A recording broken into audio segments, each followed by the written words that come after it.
जरांगेच्या मागे कोण आहे, मी हा थेट प्रश्न तुम्हाला विचारतो. काय वाटतं तुम्हाला की देवा भाऊच्या विरुद्ध जरांगे एवढं का बोलतात?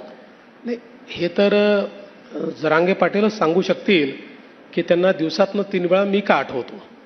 पण मी त्याच्या पलीकडे जाऊन सांगतो की मागे मी बोललो की चला देवेंद्र फडणवीस अतिशय नालायक माणूस आहे असं एका मिनिटाकरता समजू, पण मी जरांगे पाटलांना आव्हान केलं ना की जरांगे पाटलांनी शरद पवार साहेब, उद्धव ठाकरे साहेब आणि नाना पटोलेजी यांच्याकडनं लिहून घ्यावं की त्यांचं सरकार आल्यानंतर मराठा समाजाला ओबीसी मध्ये ते आरक्षण देतील.